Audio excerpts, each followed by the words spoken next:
Liburan di taman, habis bongkar belanjaan ini guys, sekarang mau ngeliputin. Assalamualaikum warahmatullahi wabarakatuh. Buat teman-teman dimanapun kita berada, semoga sehat selalu ya guys. Jadi aku ini baru selesai bongkar barang ya guys, maksudnya belanja buat diri sendiri. Jadi sekali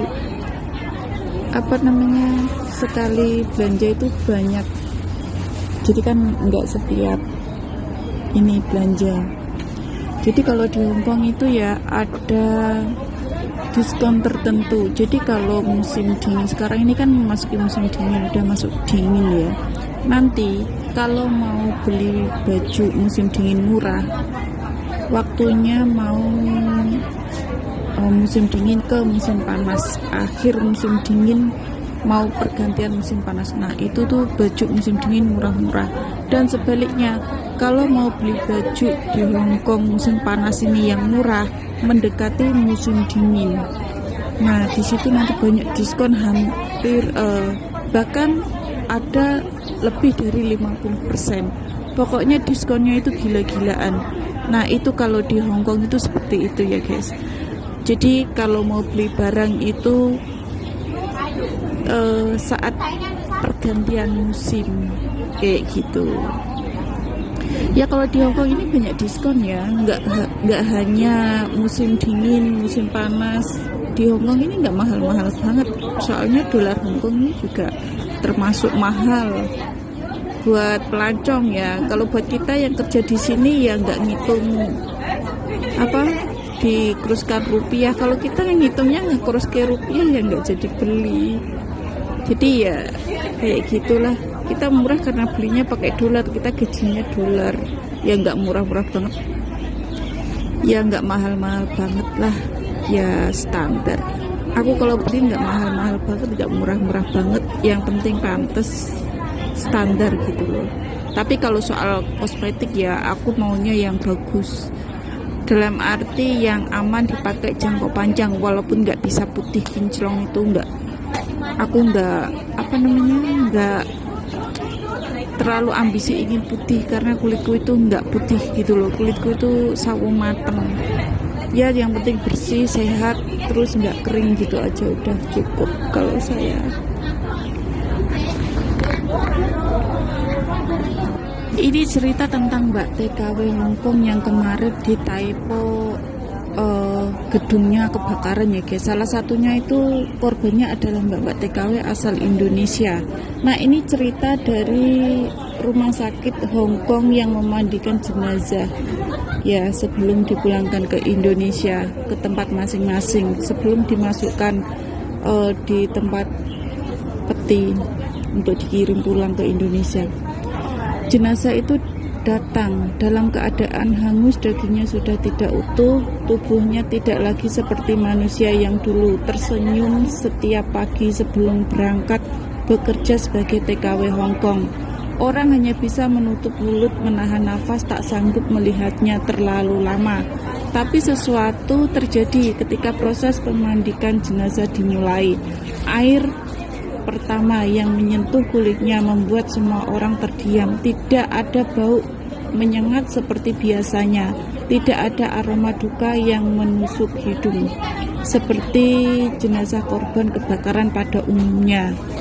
Justru ada wangi lembut harum seolah bukan dari dunia ini. Orang yang memandikannya saling memandang satu sama lain dan mata berkaca-kaca. Masya Allah, ini bau apa? Kenapa seperti wewangian? Salah seorang berbisik mengatakan seperti itu. Mereka dengan suara bergetar. Padahal tubuhnya sudah dilalap api terbakar dalam peristiwa yang merenggut nyawanya di negeri orang, jauh dari rumah, jauh dari keluarga, yang setiap hari menunggu kabar, menunggu video call, menunggu untuk sekedar mengatakan, "Bu, cepat pulang ya." Ia meninggal dalam keadaan berjuang bekerja untuk anak-anaknya. Ia menutup matanya terakhir kali bukan di pangkuan keluarganya, tapi di ruangan asing yang bahkan tak sempat menyebutkan pesan terakhir.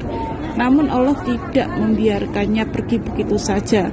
Wangi itu seolah menjadi bahasa rahasia dari langit. Aku melihat lelahmu, aku mendengar doamu yang tak pernah kau ucap keras-keras. Aku tahu setiap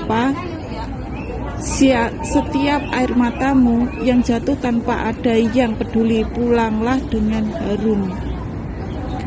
Orang-orang menahan tangis. Salah satu perempuan berusia tua yang ikut membantu berkata sambil gemetar, "Tak pernah saya memandikan jenazah seperti ini.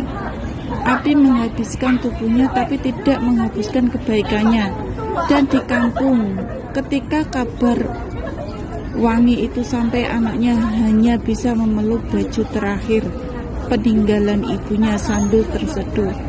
"Mak, pulangmu memang gak seperti yang kami bayangkan, tapi Allah pulangkan engkau dengan cara yang mulia."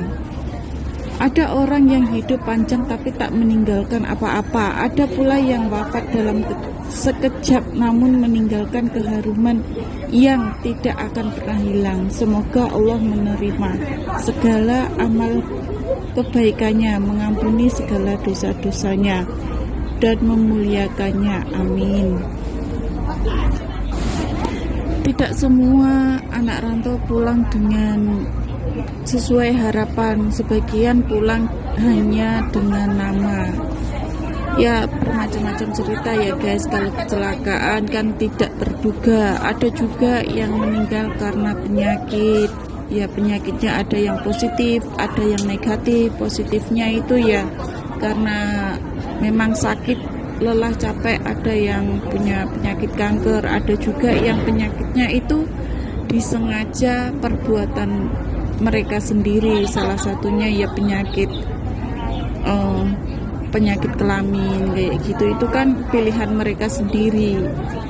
Seperti itu. Semoga kita pulang dengan sesuai harapannya guys. Dijauhkan dari hal-hal yang tidak baik, lingkungan yang tidak baik, teman-teman yang menjauhkan kita dari hal-hal baik. Bahkan ada juga yang pulang itu ya overstay, sengaja overstay, anak ilegal, keadaan sakit, meninggal, banyak hutang pula, meninggal banyak hutang.